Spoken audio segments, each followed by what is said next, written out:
नमस्कार दोस्तों, स्वागत है आप सभी का। मैं सौरभ भारती आप सभी का हार्दिक स्वागत करता हूं। और दोस्तों, हमने प्रायोगिक भूगोल के एमसीक्यूज कर लिए हैं।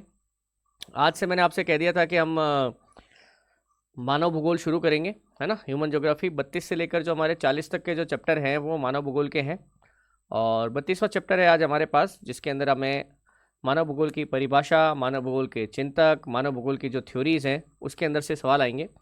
हालांकि इसमें मैंने एक चीज़ और ली है। इसमें एक चीज़ मैंने ली है कि हमारी जो जनजातियां हैं, भारत में रहने वाली कुछ जनजातियां हैं, उसको भी मैंने इसमें डाला है। ठीक है, तो जनजातियों के भी सवाल करेंगे अपन।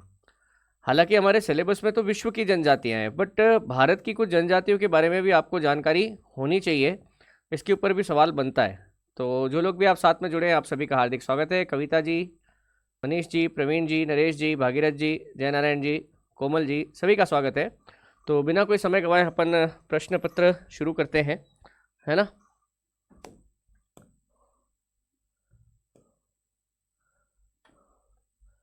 जनजातियों के सवाल मैं बाद में लूंगा। पहले मैं जो हमारा मानव भूगोल है उसके प्रश्न लूंगा, है ना। जनजातियों के भी सवाल लेने हैं मुझे, बट वो मैं लास्ट में लूंगा। ठीक है, चलिए। तो पहला प्रश्न है हमारे पास, निम्न में से कौन सा एक सामाजिक सांस्कृतिक परिवर्तन की प्रक्रिया नहीं है। चलिए, सभी का स्वागत है भाई। जो लोग भी साथ में जुड़े हैं, राधे राधे वगैरह, सबके कमेंट शो हो रहे हैं मुझे। मोनू जी, आप तो आंसर दीजिए। कौन सा एक सांस्कृतिक परिवर्तन की प्रक्रिया नहीं है।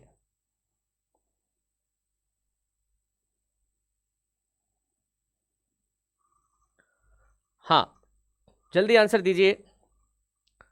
सांस्कृतिकरण। सांस्कृतिकरण का दोस्तों जो अर्थ है वो है कि जब कोई एक ही समाज में रहने वाली जो कम्युनिटी है, वो कम्युनिटी जब आपस में कल्चरल एक्सचेंज करती है ना, तो उसको संस्कृतिकरण कहा जाता है। ठीक है, संस्कृताइजेशन। या फिर क्या होता है कि कभी कभी समाज में कोई पिछड़ी हुई जातियां हैं, जब वो आगे बढ़ जाती हैं, तो आगे बढ़ने के बाद फिर वो अपने पुराने जो रीति रिवाज है उनको छोड़ना चाहती है। इसको संस्कृतिकरण कहते हैं, है ना। तो उत्संस्करण बिल्कुल सही है, अभिनवता, नवीनता सही है, पृथक्करण सही है। एक समाजशास्त्री थे GS घुरिये, ये जो शब्द है उन्होंने दिया था संस्कृतिकरण। ठीक है, ओके। तो विसरण इसका सही आंसर है। विसरण का संस्कृतिकरण से कुछ लेना देना नहीं है। बाकी संस्कृतिकरण का मतलब क्या है मैं आपको बताऊं। कभी कोई जाति समय के साथ देखिए आर्थिक रूप से जब वो प्रगति कर लेते हैं, है ना, या फिर किसी ऐसी जाति को जो समाज में पिछड़ा हुआ माना जाता है, पर उनका कोई एक व्यक्ति जो है वो आगे बढ़ गया, उसने अपने दम पे कोई प्रतिष्ठा, मान सम्मान अर्जित कर लिया, तो अब वो क्या करता है कि अपने आप को बड़े ग्रुप्स के अंदर जोड़ना शुरू करता है, बड़े ग्रुप से रिलेट करना शुरू करता है। इसे अपन संस्कृतिकरण की प्रक्रिया बोलते हैं। तो संस्कृतिकरण में क्या होता है, उच्च संस्करण होता है, अर्थात ऊपर की तरफ वो जाता है। अभिनवता होती है, वो जिस संस्कृति से जाति से बिलोंग करता है उसमें वो कुछ ना कुछ नयापन लेके आता है। और पृथक्करण, अपने पुराने रीति रिवाज जो आज तक उसकी जाति में चले आ रहे हैं उससे खुद पृथक होता है, दैट इज पृथक्करण। विसरण यहां पे नहीं होगा। सूची मिलाइए आप। विद्वान ब्रायन बेरी, कॉल सार, डोरिन मासे, OHK स्पेंट, कौन कौन सी इनके विशेषज्ञता का क्षेत्र है, जल्दी बताइए।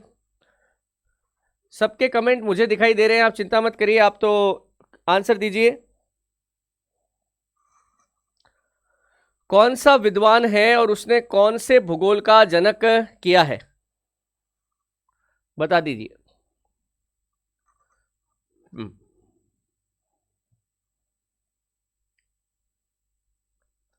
जरूर जरूर SK राठौड़ जी, मैं थोड़ा सा, मेरी क्लासेस थोड़ी ज़्यादा हो रही हैं, एक बार थोड़ा सा मैं उनसे फ्री हो जाऊं फिर मैं ज़रूर वो चीज़ें रिकॉर्ड कर दूंगा। ठीक है, सबके कमेंट मुझे दिखाई दे रहे हैं, आप चिंता मत करिए, आप आंसर दीजिए। ओके, मैं कुछ लोग मुझे आज नए दिख रहे हैं जो पहले नहीं दिख रहे थे, तो मैं आपसे कहना चाहूँगा, बाकी को तो पता है, यहाँ पे ऐसे बहुत सारे क्वेश्चंस आपको मिलेंगे जहाँ पे मैं इंपॉर्टेंट लिखता हूँ या फिर आपके नोट्स में नहीं होंगे तो आपको नोट्स के अंदर इनको ऐड करना होगा वन लाइनर के रूप में। समझ रहे हैं आप? नोट्स में वन लाइनर के रूप में ज़रूर ऐड करिए इसको, ठीक है? ओके, तो देखिए ब्रायन बेरी जो है इनका संबंध है क्षेत्रीय भूगोल से। कार्ल सार जो है इनका संबंध है परिवर्तनवादी भूगोल से। डॉरिन मासे जो है इनका संबंध है नगरीय भूगोल से। और OH के स्पेंट जो है इनका संबंध है सामाजिक भूगोल से। 1 2 4 3, 1 2 4 3 आपको ये लिखना है, 1 2 4 3, ठीक है? ओके, प्रवेशवाद अभिव्यक्ति है। प्रवेशवाद क्या होता है?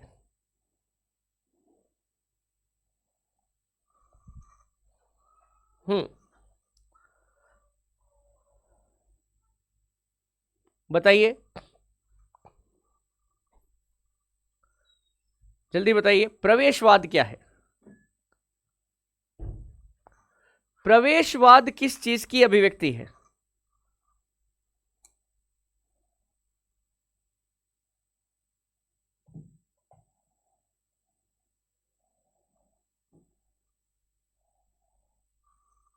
देखिए, जब कभी कोई व्यक्ति किसी अन्य प्रदेशों के प्रति, आपके पास में बहुत सारे ऐसे लोग होंगे जो अपने गांव से, अपने शहर से कभी निकले ही नहीं है। समझ रहे हैं आप? अपने गांव से, अपने शहर से कभी निकले ही नहीं है।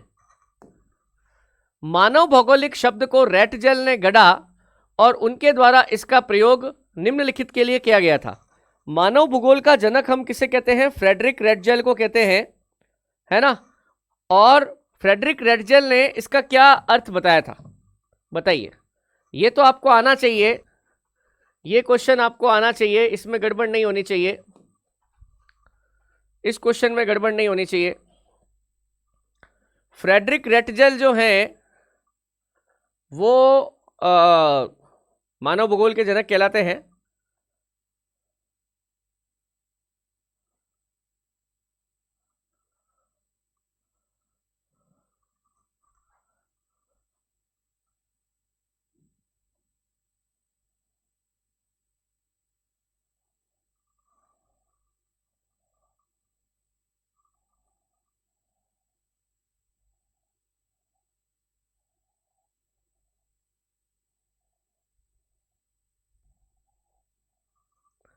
बी और डी में आप कंफ्यूज हैं।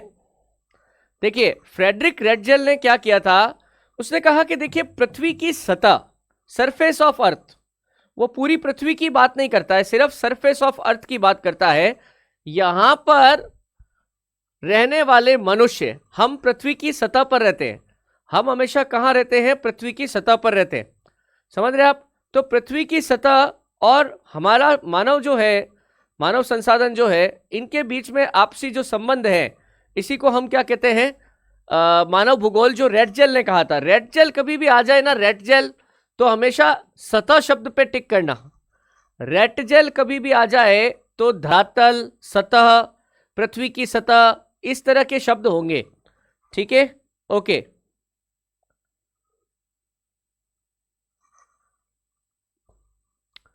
थ्योरी ऑफ इंटरवीनिंग अपॉर्चुनिटीज का प्रतिपादन किसने किया था?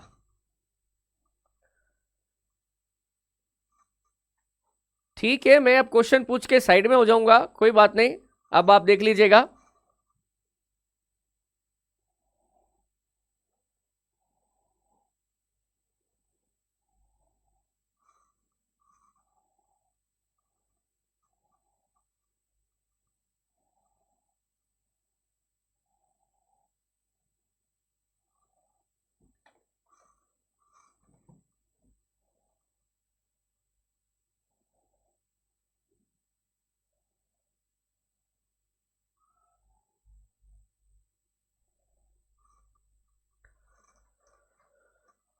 हाँ जी, अभी नोट करने की जरूरत नहीं है, बाद में भी कर सकते हैं, ठीक है?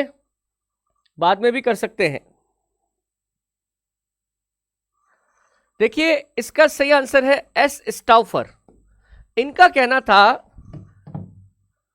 किसी स्थान से दूसरे स्थान पर होने वाला प्रवास दूरी पर नहीं बल्कि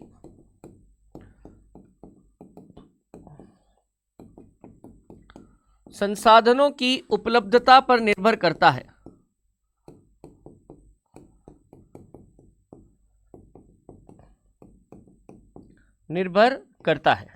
ठीक है, देखिए इस शब्द को आप समझें, अपॉर्चुनिटीज। अपॉर्चुनिटीज का जो अर्थ है वो है कि वहां पर आपके लिए कितने ऑप्शंस है, कितने संसाधन अवेलेबल है। कोई व्यक्ति किसी एक स्थान से कितना दूर जाके रुकेगा, वहां पे सेटल होगा, ये बात इस बात पे निर्भर नहीं करती है कि आप जहां से चले हैं वो स्थान कितना दूर है। बात इस पर है कि आपको जो चाहिए क्या वो संसाधन उस स्थान पर अवेलेबल हैं क्या। जैसे कि आईआईटी आईआईएम से जो लड़के ग्रेजुएट होते हैं उन्हें बहुत अच्छे ऑफर की तलाश होती है, तो वो भारत देश छोड़ देते हैं और वो विदेशों में जाकर बस जाते हैं। अगर मान लीजिए कम पढ़ा लिखा कोई व्यक्ति है, मजदूरी का काम करना चाहता है, ग्रामीण परिवेश में है, वो अपने से थोड़ा बड़े शहर में चला जाए, है ना, अपने से थोड़े बड़े शहर में चला जाए तो उसको वहां पे नौकरी मिल जाती है। तो कहने का मतलब है कि आपको जहां पर अपॉर्चुनिटी मिलती है आप अपने घर से उतना ही ट्रेवल करते हो। समझ रहे हैं आप? ओके।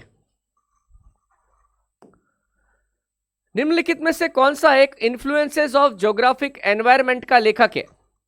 इस तरह के क्वेश्चन आते हैं। देखिए काफी लोग ऑनलाइन हैं, वो पता नहीं क्या दिक्कत हुई है कि सबको सारे कमेंट नहीं दिखते हैं, बट आप लोगों के सारों के कमेंट मुझे दिख रहे हैं, आप चिंता मत करिए।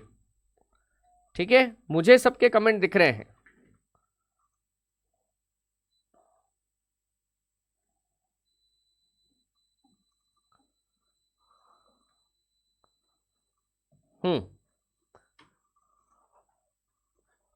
अगर आपको नहीं दिख रहा है तो आप रीओपन कर सकते हैं।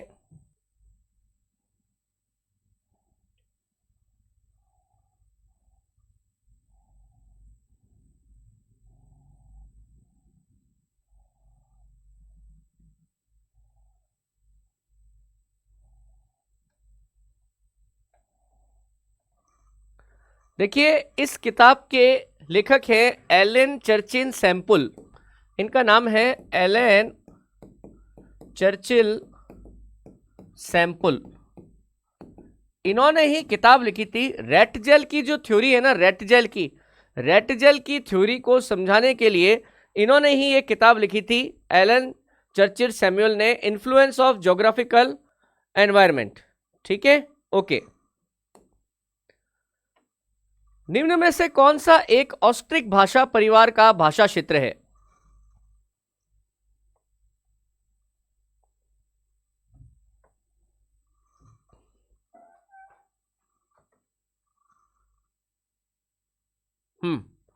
ये एक भाषा का भी आपको पता होगा कि हमारे मानव की जो संस्कृति है उसको समझने के लिए भाषा ग्रुप का भी बड़ा प्रयोग किया जाता है। जैसे भारोपीय भाषाएं हैं, इंडो यूरोपियन लैंग्वेजेस हैं और द्रविडियंस लैंग्वेजेस हैं। दक्षिण भारत की जो भाषाएं हैं उन्हें द्रविडियंस लैंग्वेज कहा जाता है, जैसे कन्नड़, तेलुगु, मलयालम, तमिल। उत्तर भारतीय जो भाषाएं हैं उन्हें भारतीय भाषाएं कहा जाता है, या उन्हें प्रोटो एस्ट्रोलॉइड भी भाषाएं कहा जाता है ना। तो इसमें से आप देखेंगे कि कौन सा एक ऑस्ट्रिक भाषा परिवार है, बताइए। कमेंट आप जरूर करिएगा।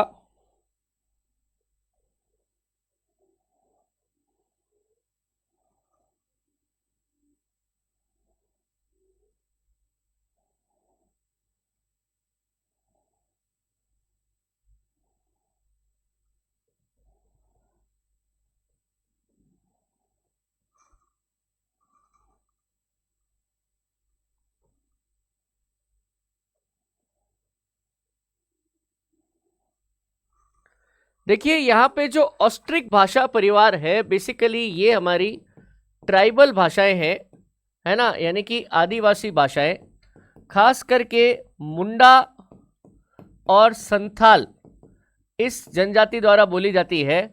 और मुंडा और संथाल जनजाति का जो मुख्य क्षेत्र है वो है बिहार, उड़ीसा और पश्चिम बंगाल। ठीक है, केरल के अतिरिक्त निम्न में से कौन सा राज्य प्रजनन के प्रतिस्थापन स्तर को प्राप्त कर चुका है?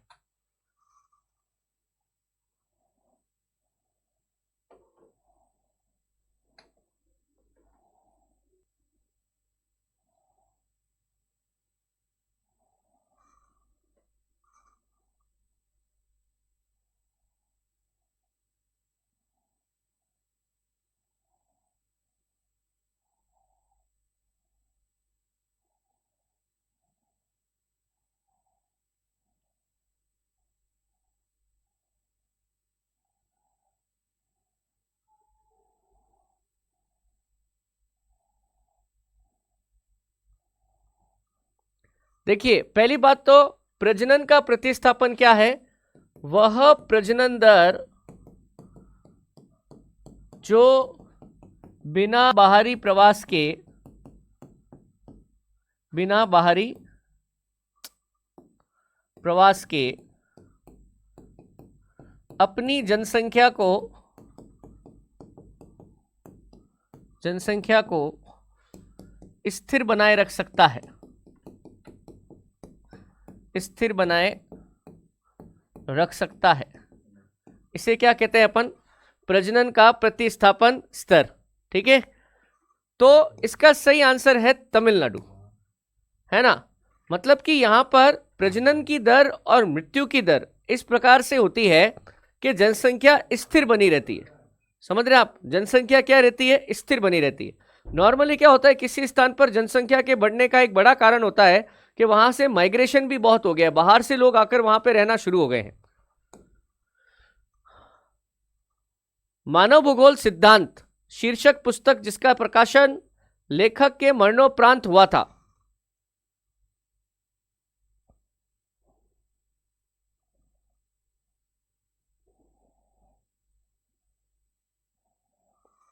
यह पुस्तक किसने लिखी है? मानव भूगोल के सिद्धांत। जी हाँ, मुझे पता है इसके आंसर आपके गलत होंगे, क्योंकि मानव भूगोल आपने बिल्कुल अनटच है आपका। इसीलिए मैं आपको पहले प्रायोगिक भूगोल और फिर मानव भूगोल ले रहा हूं, ताकि हार्ड चीजें जो हैं हम उस पर पहले चर्चा कर लें। आप वापस से इस टॉपिक को पढ़ें, फिर आप एमसीक्यू करने का प्रयास करें। एटलीस्ट जो एमसीक्यू मैं करवा रहा हूं इनको आप वन लाइनर के रूप में लिखें, तभी बात होगी। ठीक है, ओके। मानव भूगोल के सिद्धांत।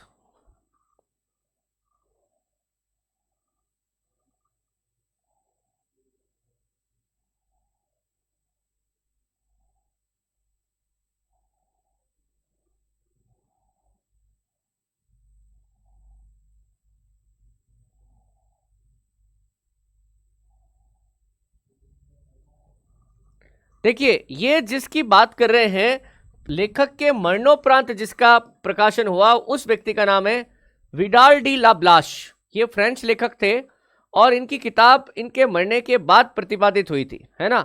मानव भूगोल के जनक फ्रेडरिक रेडजल जो हैं, उनके ऊपर उनके सिद्धांतों के ऊपर इन्होंने ये किताब लिखी थी। मानव भूगोल को निम्नलिखित रूप में सुपरिभाषित किया जा सकता है।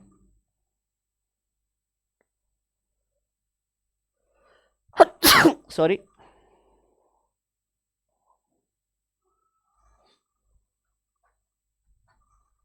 क्या कहेंगे? दिख रहा होगा आपको, हट जाता हूं।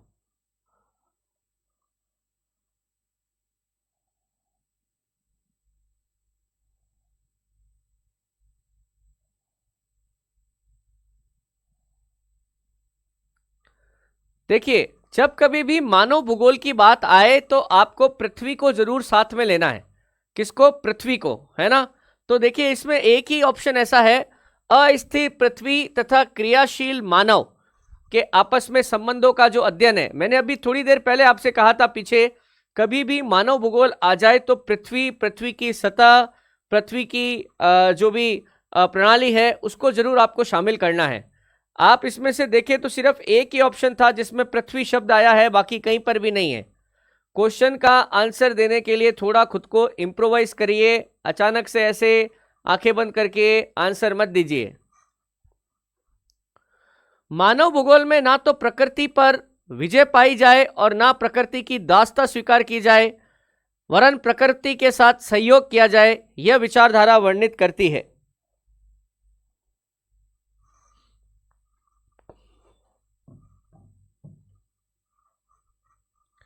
बोलो।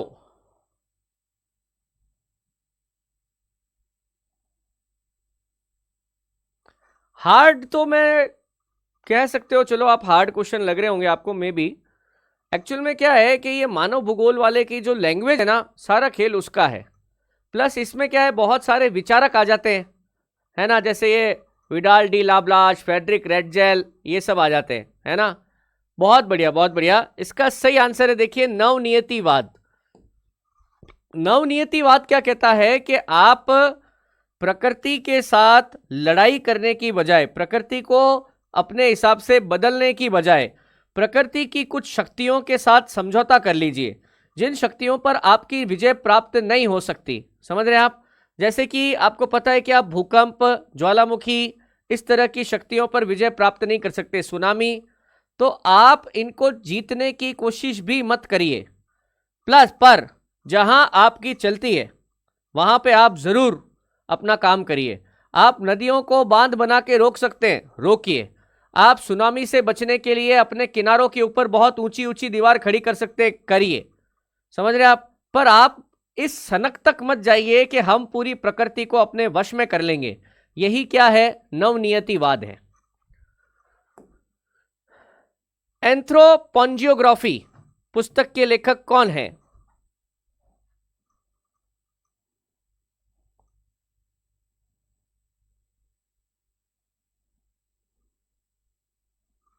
ये क्वेश्चन गलत नहीं होना चाहिए, इंपॉर्टेंट है, गलत नहीं होना चाहिए।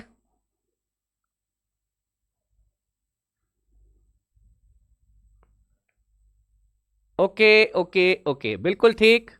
फ्रेडरिक रेडजेल, बिल्कुल ठीक है। मानव भूगोल का जनक भी यही है। मानव भूगोल का जनक ये भी किसे कहा जाता है? फ्रेडरिक रेडजेल को कहा जाता है। मानव भूगोल अस्थायी पृथ्वी और चंचल मानव के पारस्परिक परिवर्तनशील संबंधों का अध्ययन है, ये किसने कहा था?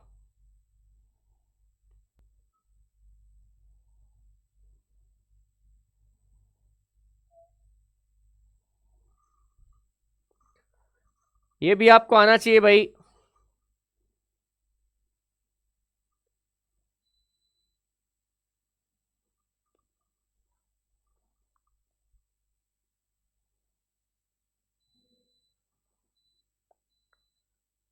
देखिए, बिल्कुल ठीक आया आंसर आपका। कुमारी एलन सैंपल, इन्होंने कहा था मानव भूगोल अस्थायी पृथ्वी और चंचल मानव के पारस्परिक परिवर्तन संबंधों का अध्ययन है। नवनिश्चयवाद की संकल्पना किसने प्रस्तुत की थी? बहुत बढ़िया, बहुत बढ़िया, आंसर सही आ रहे हैं, बहुत बढ़िया। नवनिश्चयवाद की संकल्पना किसने प्रस्तुत की थी?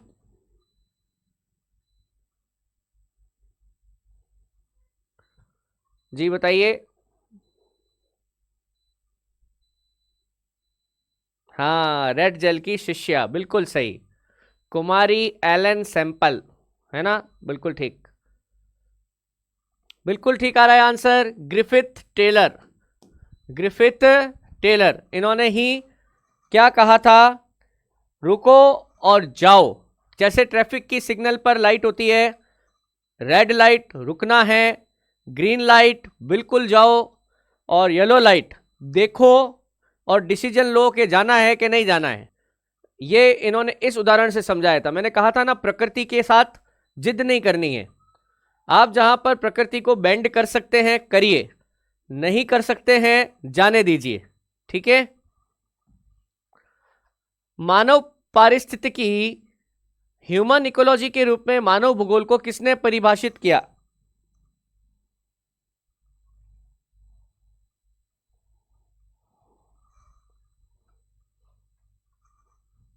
हम्म, बताइए।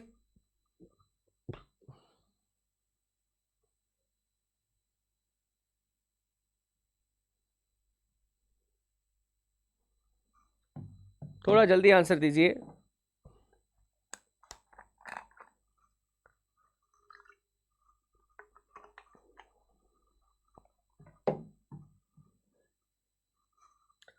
देखिए इसका सही आंसर है एच बैरोज, है ना।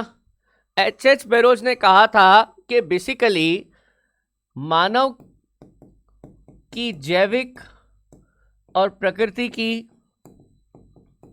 अजैविक, यानी कि बायोटिक और एबायोटिक, है ना। आप देखेंगे प्रकृति में जैविक पदार्थ भी है, अजैविक पदार्थ भी है। उनका जो मानव के साथ संबंध है उसे ही हम क्या कहते हैं, ह्यूमन इकोलॉजी कहते हैं। संभववाद, पॉसिबिलिटी विचारधारा, पॉसिलिज्म विचारधारा के प्रमुख संवर्धन कौन थे?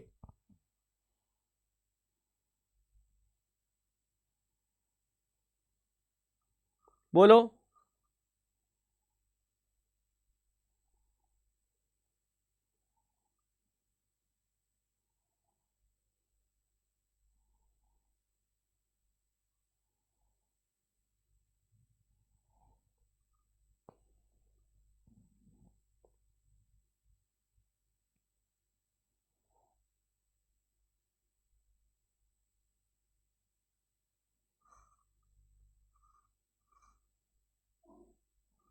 बिल्कुल सही है, पॉल विडाल डी लाप्लाश, है ना। और एक और इनके साथी थे फेब्रे, एक साथी और हैं कौन, फेब्रे।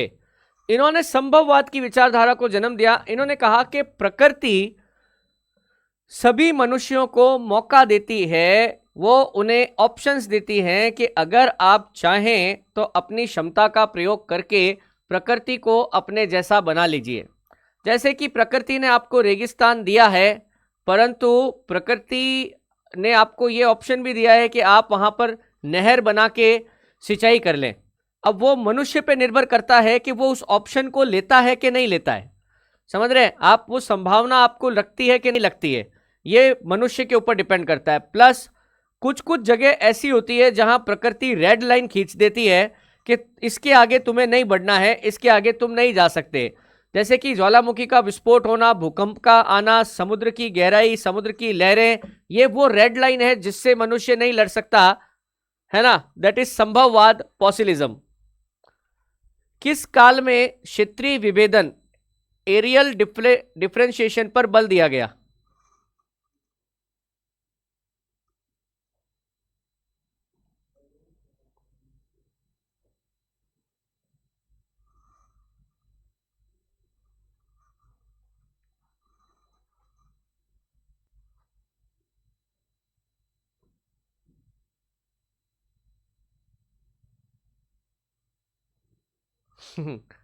अभी मैं एक बार क्लास खत्म करने के बाद आपको बताता हूँ मुझे याद कैसे रहता है, ठीक है। अभी आप एक बार ये क्वेश्चन कर लीजिए, है ना, फिर मैं ज़रूर बताऊंगा आपको याद कैसे रहता है, ठीक है।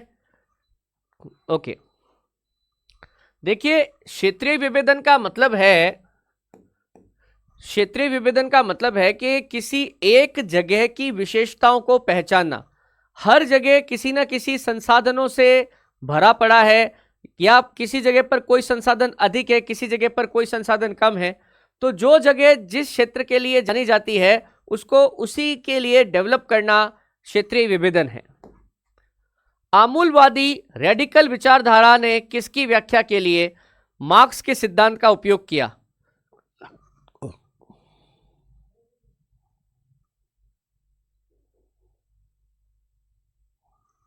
देखो मार्क्स डालते ही इसने क्या है आपको क्या बोलते हैं, हिंट दे दिया है कि क्या करना चाहिए। मार्क्स, कार्ल मार्क्स की बात हो रही है, साम्यवाद वाला कार्ल मार्क्स। थोड़ा आइडिया लगाओ, अभी आ जाएगा आंसर इसका।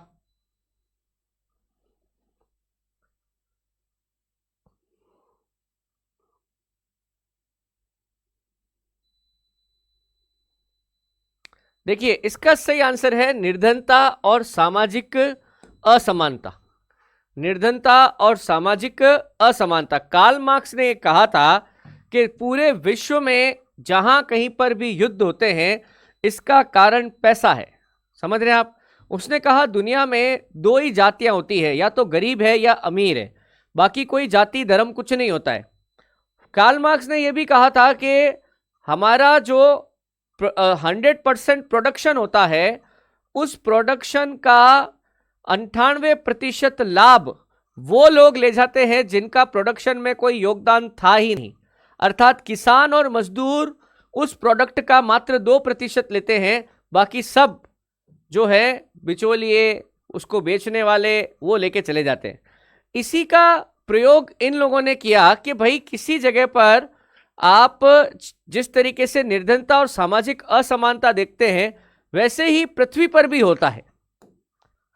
रुको और जाओ ट्रैफिक सिग्नल का उपयोग किस संकल्पना को समझाने के लिए किया गया है?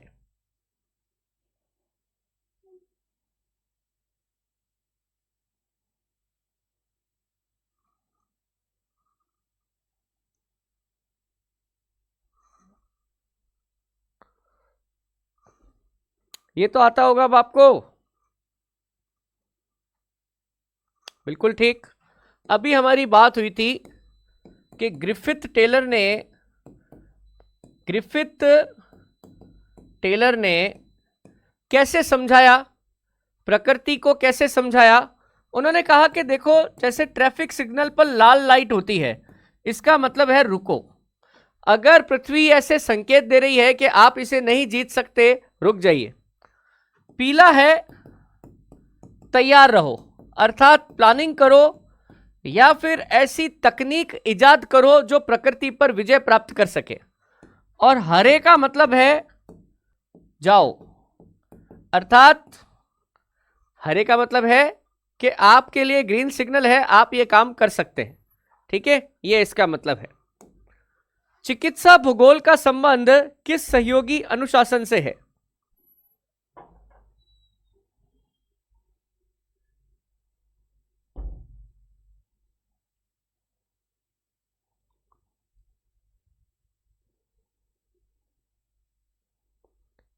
आसान सवाल है, सामने ही लिखा हुआ है, आप देखो, ज्यादा उलझने की जरूरत नहीं है, सामने लिखा हुआ है।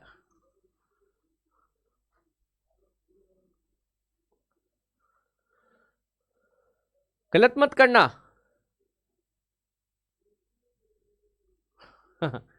ये बहुत बड़ी समस्या है ज्ञानी लोगों की। देखिए, महामारी विज्ञान, इसका सही आंसर क्या है? महामारी विज्ञान। कैसे? देखिए, किसी जगह पर जैसे अफ्रीका के किसी कोने में कोई बीमारी जन्मी, इबोला वायरस हो गया, एक H1N1 था, स्वाइन फ्लू था, या ये चाइना के अंदर आप देखिए कि अभी वो था ना, कोरोना वायरस हो गया, है ना। तो चिकित्सा भूगोल कहता है कि भाई किसी एक जगह से आप जब ये चीजें ओरिजिनेट होती है, तो फिर उसका जो अध्ययन होता है महामारी विज्ञान के अंतर्गत होता है। इसको चिकित्सा भूगोल कहा जाता है। प्राचीन काल में राजनीति शास्त्र में पुस्तक में भूगोल के पहलुओं पर किसने प्रकाश डाला था?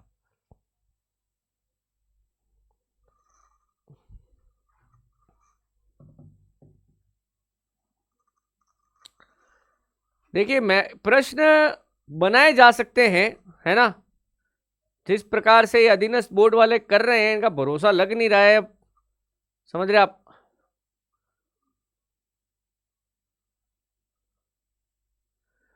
देखिए, इसका सही आंसर है अरस्तु, है ना। अरस्तु जो है ये सिकंदर का गुरु भी था, और इसने अपनी किताब में पृथ्वी का भी जिक्र किया था। ठीक है, हालांकि एग्जैक्टली इनको मालूम नहीं था ये गोल है, बट इसने जिक्र किया था। व्यवहारवादी विचारधारा ने किस पर सबसे अधिक जोर दिया?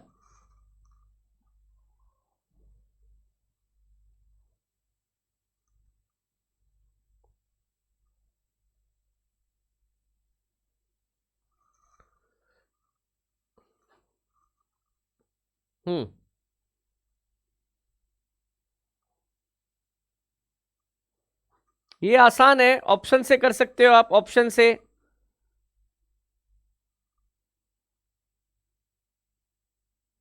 बिल्कुल सही। देखिए, व्यवहारवादी विचारधारा क्या होती है? देखिए, हमारे, आपने कभी नोट किया है, जिस जगह पर हम रहते हैं तो हमारा एक शारीरिक स्वरूप है ना। प्लस आप देखिएगा कि हम, जैसे रीजन वाइज देखो ना, जैसे हम उत्तर पश्चिमी भारत के लोग हैं, पाकिस्तान के लोग हैं, देखने में हम बहुत ज्यादा एक जैसे लगते हैं। आप नॉर्थ ईस्ट में जाइए, अरुणाचल, मेघालय, मणिपुर, वो लोग Vietnam, Cambodia, China, Nepal, Sikkim, ये बहुत नजदीक लगते हैं। ठीक है, आप दक्षिण भारत में जाइए तो अंडमान निकोबार में रहने वाली जनजातियों के बहुत नजदीक लगते हैं।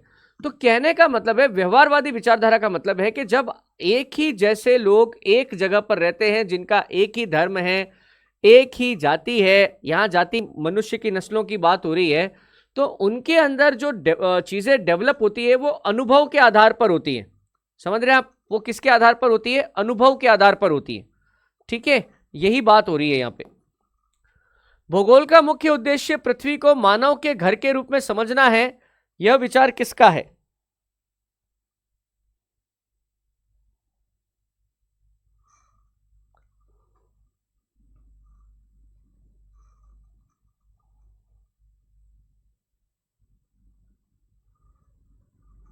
हाँ,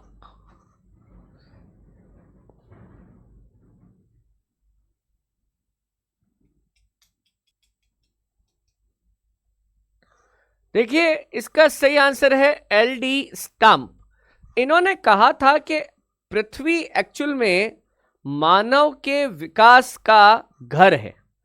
समझ रहे हैं आप? अगर आप पृथ्वी पृथ्वी को समझना चाहते हैं तो मानव के विकास को समझिए। समझ रहे हैं आप? उन्होंने ये कहा था, एल डी स्टम्प ने। प्रौद्योगिकी किसी समाज के सांस्कृतिक विकास के स्तर का सूचक है, किस संदर्भ में प्रयोग हुआ है?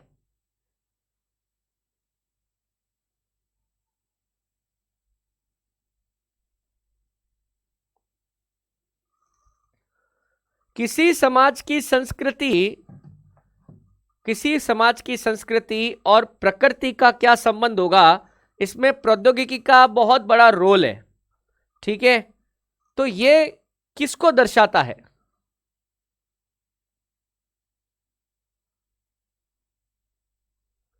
बहुत बढ़िया मनीष जी, बहुत बढ़िया भागीरथ, कोमल, वेल डन। बहुत खुशी हुई यार, बहुत खुशी हुई। मतलब आप पढ़ाई कर रहे हो, चिंता मत करिए। मानव का प्राकृतिकरण, बिल्कुल सही बात है। यह क्या कहता है एक्चुअल में कि किसी समाज के अंदर जितना टेक्नोलॉजिकल एडवांसमेंट होता है, तकनीकी रूप से वो जितनी वृद्धि करता है, उतना ही असर वो प्रकृति पर डालेगा। जितनी एडवांस टेक्नोलॉजी होती है, उतना ज्यादा मनुष्य प्रकृति को अपने कंट्रोल में रहने की कोशिश करता है। यह मानव का प्राकृतिकरण है। समझ रहे हैं आप? निर्वाचन भूगोल और सैन्य भूगोल किस मुख्य क्षेत्र के उप क्षेत्र हैं? निर्वाचन भूगोल और सैन्य भूगोल।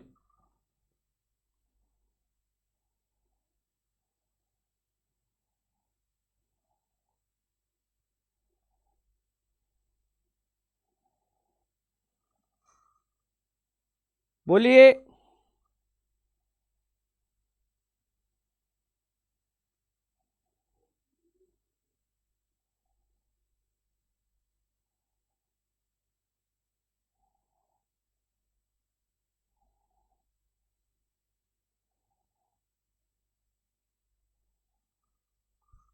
बिल्कुल सही है। ये क्या है?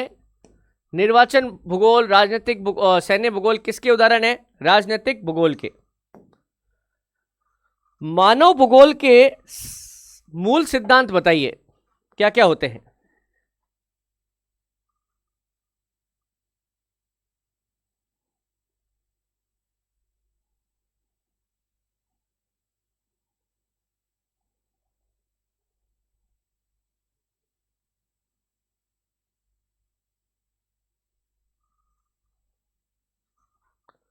हाँ, जल्दी से। बिल्कुल सही। थोड़ा सा मैं आपको रिमाइंड करा देता हूं कि मानव भूगोल के तीनों सिद्धांत क्या कहते हैं। सबसे पहले है क्रियाशीलता का सिद्धांत, अर्थात प्रकृति में चाहे भौतिक घटक हो चाहे मानव घटक हो, भौतिक घटक हो गए जिनमें जान नहीं है, मानव घटक हम हो गया, और प्रकृति के जैविक घटक, ये लगातार क्या है? क्रियाशील है। सब कुछ ना कुछ कर रहे हैं। प्रकृति अपने में कुछ ना कुछ गतिशील है, मानव अपने आप में कुछ ना कुछ गतिशील है। समझ रहे हैं आप? तो कहने का मतलब है पृथ्वी पर चाहे भौतिक वस्तुएं आपको दिखती हो, चाहे मानव आपको दिखता हो, ये सभी क्रियाशील है, कोई भी बैठा नहीं है, रुका हुआ नहीं है। पार्थिव एकता का सिद्धांत ये कहता है कि जब ये दोनों घटक क्रियाशील होते हैं तो एक की क्रियाशीलता का असर दूसरे पे जरूर पड़ता है।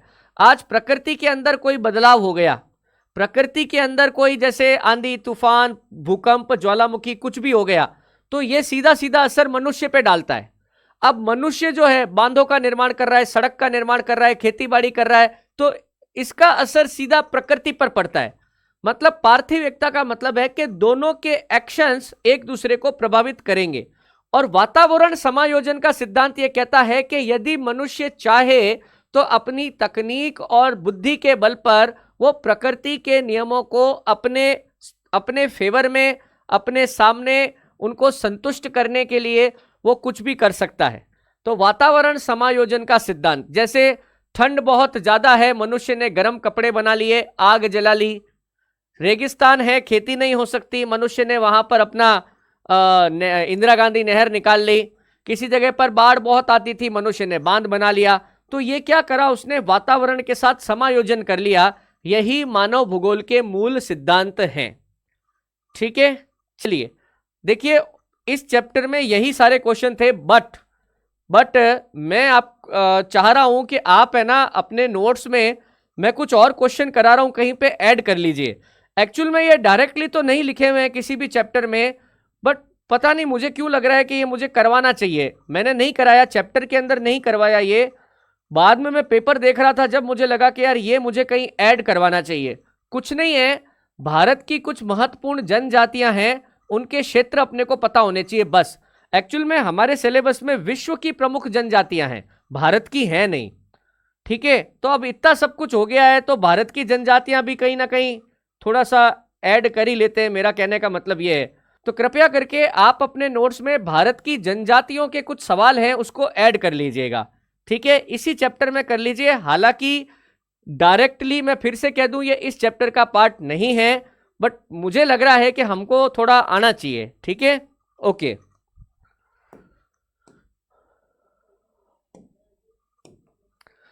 ये कुछ जनजातियां हैं, इनको आप मिलाइए, कौन सी किसकी है।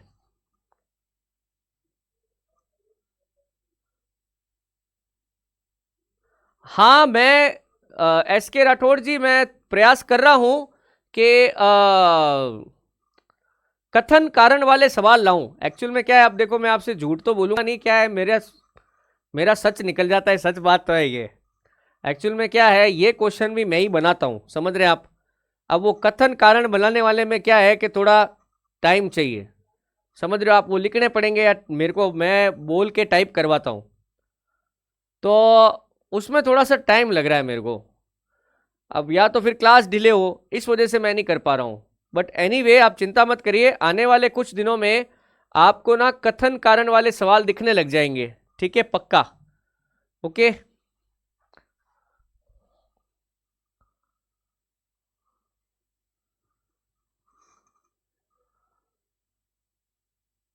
हाँ, रीट में भी आए, पता है मुझे। देखो, जारवा जनजाति जो है अंडमान निकोबार की है, अंडमान निकोबार की कुछ और जनजातियां भी हैं, आप वो भी लिख लेना। अंडमान निकोबार की जातियां है, देखो, एक तो है शाम्पेन, एक है जारवा, एक है सेंटिनल। कौन सी? सेंटिनल। ठीक है, ये कहां रहती है? अंडमान निकोबार पे। कुकी जरूर याद रखना, एक्चुअल में कुकी चर्चा में थी।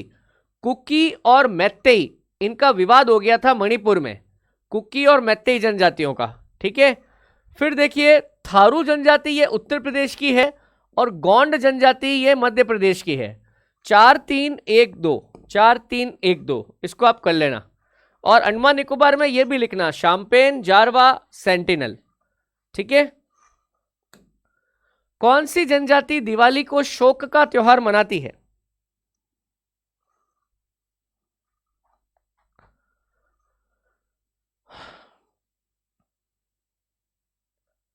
देखिए मैं सच बता रहा हूँ ममता जी, मैं सिर्फ यहाँ पढ़ाता हूँ, है ना। ये बुक वाला एक्चुअली मेरे हाथ में नहीं है, तो आप यहाँ पे पूछिए, है ना। चलिए, कौन सी जनजाति दिवाली को शोक का त्योहार मनाती है? तो इसका आंसर है थारू जनजाति। कौन सी जनजाति? थारू जनजाति। ठीक है। थारू लोगों का निवास कहां है?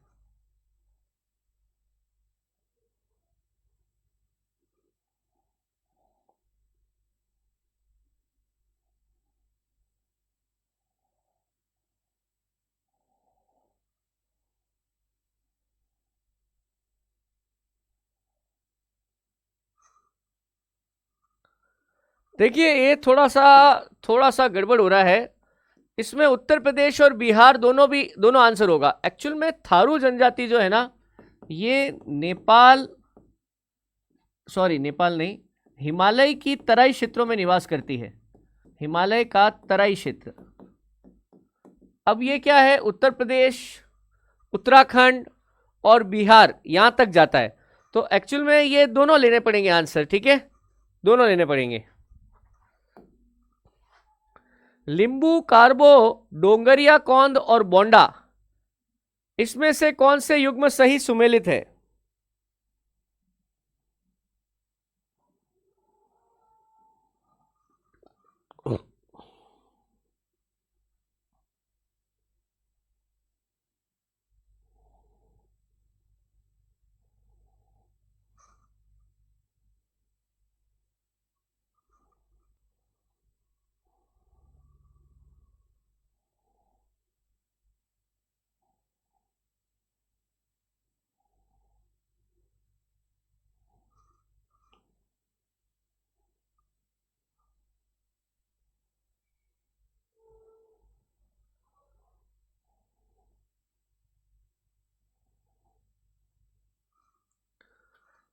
देखिए इसमें लिंबू जनजाति तो सही लिखा हुआ है, सिक्किम।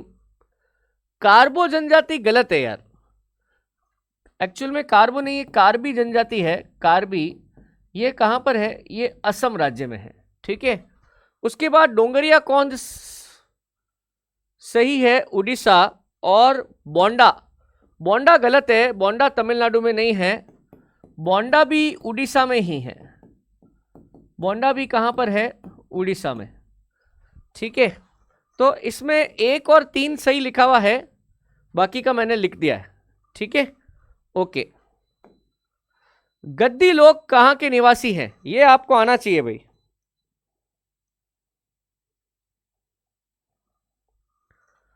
गद्दी लोग कहां के निवासी हैं? गद्दी।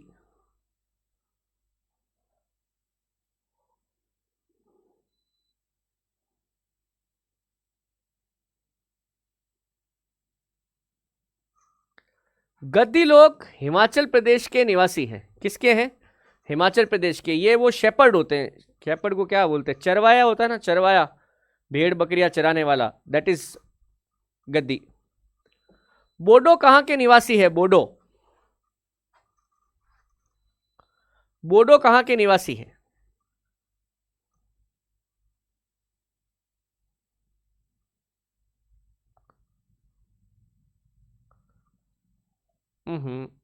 गलत आ रहा है। देखिए बोडो है गारो पहाड़ी। ठीक है। और टेक्निकली इनकी जो सर्वाधिक जनसंख्या है वो कौन से राज्य में है? असम। और असम के बाद दूसरे स्थान पर आता है मेघालय। ये लोग भी मांग कर रहे थे अलग राज्य की, बोडोलैंड, कि हमें बोडोलैंड चाहिए। बहुत लंबे समय तक हिंसक आंदोलन चला है बोडोलैंड के लिए। भारत की सर्वाधिक बड़ी जनजाति कौन सी है?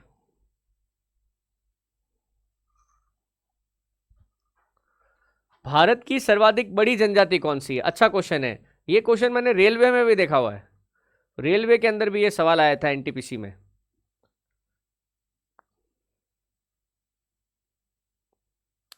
अरे ये क्या हुआ कि मेरे को क्या, एक मैं क्वेश्चन ढूंढ रहा था तो एक जगह पे मुझे ना भारत की जनजातियों के सवाल मिल गए। तो मैंने फिर पूरा सिलेबस चेक किया, कहीं पे जनजाति लिखी हुई नहीं थी, विश्व की जनजातियां लिखी हुई थी। तो मैंने कहा यार भारत की जनजातियों के बारे में आपको बताना चाहिए, तो मैंने कहा क्वेश्चन के फॉर्मेट में दे देता हूं। इसका सही आंसर है गोंड। भारत में सर्वाधिक संख्या जिस जनजाति की है वो गोंड है। टोडा एक जनजाति है जो निवास करती है। यह क्वेश्चन भी खूब आया हुआ है, टोडा जनजाति वाला भी।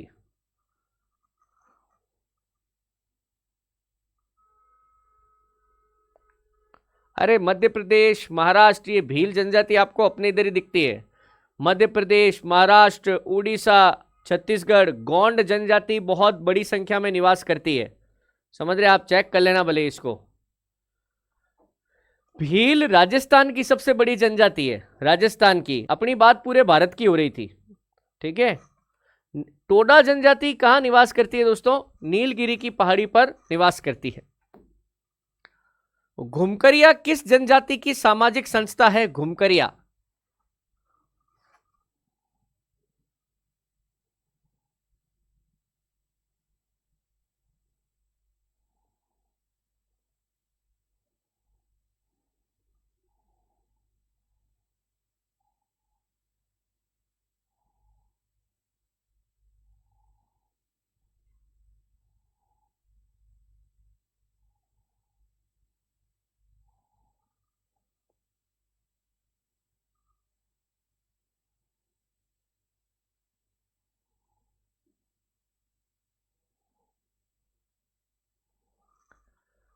देखिए सवाल ही था उरांव, इसका क्या आंसर है? उरांव, ठीक है, ओके। तो ये कुछ क्वेश्चन थे जो मैंने आपको नहीं करवाए थे, तो मैंने करवा दिए हैं, है ना। तो आप इसको ध्यान रखना, ये जनजातियों के सवाल एक्स्ट्रा है, ओके। आज 32वां सवाल था। नेक्स्ट क्लास में, कल तो नहीं हो पाएगी, मैं परसों लूँगा, कल थोड़ा काम है। नेक्स्ट एक दिन छोड़ के हो पाएगी। 33, 34 दो चैप्टर साथ में लेंगे, ठीक है, ओके। आप पूछ रहे थे कि इतना याद कैसे रहता है वगैरह वगैरह, तो कोई बड़ी बात नहीं है, मैं आपको इसका कारण बता देता हूं। 2-3 कारण है, उसमें से जो आपको ठीक लगे, है ना। तो पहला कारण है, देखिए मैंने मेरे जीवन की जो पहली क्लास ली थी वो ली थी 4 जनवरी 2014 को, 4 जनवरी 2014। तब से आज 2026 का 4 जनवरी जा चुका है, ठीक है। मुझे पढ़ाते हुए आप समझ लीजिए कि 12 साल हो गए, ठीक है, 12 साल। इन 12 सालों में मैं फॉर्म तो मैंने एक ही भरा आज तक आरएस का, क्योंकि मुझे वही करना था। 3 इंटरव्यू दे दिए उसके, एक बार कोऑपरेटिव इंस्पेक्टर की पोस्ट मिली, बट बाकी दोनों बार रैंक ढंग की नहीं आई, कोई पोस्ट नहीं मिली, ठीक है। तो मैंने क्या जीवन का उद्देश्य ही बना लिया था, पढ़ना और पढ़ाना। मैं 4 जनवरी 2014 से लगातार पढ़ा रहा हूं। इस बीच में क्या हुआ कि अब पढ़ना और पढ़ाना ही था ना, तो मैं साथ साथ और चीज़ें करता रहा। जैसे पहले मैंने इंजीनियरिंग करी, उसके बाद एमबीए करी, एमए हिस्ट्री में करी, एमए इकोनॉमिक्स में करी, और उसके बाद अभी पीएचडी चल रही है, ठीक है। तो पढ़ने से मेरा रिश्ता टूटा नहीं। दूसरी बड़ी बात क्या हुआ कि मेरे को कोई, अब महादेव की कृपा थी कि मेरे को कोचिंग वगैरह में ना अलग अलग सब्जेक्ट पढ़ाने का बहुत मौका मिला, और मैंने हमेशा हाँ किया, ठीक है, कि हाँ सर मैं पढ़ा दूंगा। मैं आपको बताऊं, मैंने तो इंजीनियरिंग करी थी, तो मैं तो क्या सब्जेक्ट पढ़ा सकता था? Science and technology. तो मेरी कोचिंग की पहली क्लास साइंस एंड टेक्नोलॉजी की थी, बट सर ने बोला कि और क्या सब्जेक्ट पढ़ा सकते हो, तो मेरा सेकंड मतलब सबसे फेवरेट सब्जेक्ट था ज्योग्राफी। मैंने कहा सर ज्योग्राफी हो जाएगा। तो मैंने, आप समझिए 2014 से 2016 तक सिर्फ ज्योग्राफी पढ़ी, समझ रहे हैं आप। पहले मैं सिर्फ इंडिया और वर्ल्ड ज्योग्राफी पढ़ाता था, फिर राजस्थान ज्योग्राफी। फिर धीरे धीरे क्या हुआ कि हिस्ट्री में इंटरेस्ट बहुत जाग गया, तो हिस्ट्री में मैंने एमए करी, ठीक है। फिर धीरे धीरे धीरे ये चलता रहा। तो कुल मिला के मेरा क्या पढ़ाई से रिश्ता है ना, तो मैं कब चीजें पढ़ता हूं तो मुझे याद जल्दी हो जाती है, वो क्या दिमाग में बैठ जाती है। दिमाग ट्रेंड इस तरीके से हुआ है कि मैं 10-15 मिनट भी, अब मुझे पढ़ना, अब मुझे सुबह क्लास लेनी होती थी, कई बार मान लो 8 बजे क्लास है, तो मैं सुबह 6 बजे उठ के पढ़ता था, 1-1.5 घंटे में लेक्चर तैयार किया और 8 बजे पहुंच गए। एक बैच निकला, 2 बैच निकला, 3 बैच निकला, फिर क्या होता है, चीजें टिप्स पे आ जाती, क्योंकि अपन रोज वही कर रहे हैं। साइकोलॉजी आपने अगर थोड़ी बहुत पढ़ी हो, तो साइकोलॉजी में क्या होता है कि आपको अगर कोई चीज अपने दिमाग में स्थायी रूप से बैठानी है, तो वो चीज आप पढ़ा दीजिए किसी को, और मेरा तो काम ही यही था पढ़ाना, कि मैं चीज़ें पढ़ के आता था घर से और पढ़ा देता था। अब धीरे धीरे चीज़ें टिप्स पे आ गई। एक तो बात है ये। दूसरा मैं आपको थोड़ा मतलब कि आप समझ लो शायद वैज्ञानिक बात ही है मेरे हिसाब से। तो हमारी ना, मेरे घर परिवार की ना, आप समझिए कि मैं चौथी जनरेशन हूँ जो लगातार टीचिंग का काम कर रहे हैं। मेरे परदादाजी टीचर थे, मेरे दादाजी टीचर थे, मेरे पिताजी शिक्षा विभाग के अंदर ही वो डबल एओ थे, माताजी मेरी सेकंड ग्रेड टीचर थी, अब रिटायर हो गई हैं, और सिस्टर मेरी थर्ड ग्रेड टीचर है, चाचा जी मेरे थर्ड ग्रेड सगे चाचा जी, बड़े पापा मेरे वो भी ओए थे। आप समझ रहे हैं? तो वो क्या हुआ कि कुछ आप मान लीजिए कि मेरे को कभी है ना क्लास का कोई इंटरव्यू नहीं देना पड़ा कि आप जाओ पढ़ा दो, तो मैंने पढ़ा दिया। तो मैं भी, मुझे कहीं कहीं लगता है कि शायद वो भी एक चीज़ है जिससे मुझे चीज़ें याद जल्दी होती है। हालांकि मैं आपको एक बात बताता हूँ, मेरे को ना नाम वाम भूलने की बहुत भारी बीमारी है। मतलब मेरे को नाम भूल जाता है कि यार इसका क्या नाम था, मैं भूल गया। ठीक है, मैं घर की छोटी छोटी चीज़ें भूल जाता हूँ, पर मेरे को ये याद रहते हैं। ये मैंने पढ़ाई के लिए जो पढ़ा है ना, वो पता नहीं मेरे को कैसे याद रह जाता है। खास करके क्लास में पढ़ाने के लिए जो अगर पढ़ के आए हो ना, वो मैं नहीं भूलता। बस यही बात है, और कुछ नहीं है। ठीक है, और कुछ नहीं है। तो मैं बस ये कहना चाह रहा हूं कि हुई है ना, करत करत अभ्यास के जड़मति होत सुजान। सिंपल सी बात यही है। आप लोगों के सामने एक एग्जाम है, सारा फोकस कृपया करके इसी एग्जाम पे डालिए। अपन, आप देखो ना, अपन कब से साथ में जुड़े हुए हैं। अपन लगातार चैप्टर भी कर रहे हैं, एमसीक्यू भी कर रहे हैं। आप ऐसा नहीं, मैं आपको मिक्स एमसीक्यू भी करवाऊंगा आगे चल के, मिक्स एमसीक्यू भी करवाऊंगा। अभी तो अलग अलग चैप्टर की हो रही है। ठीक है, ओके।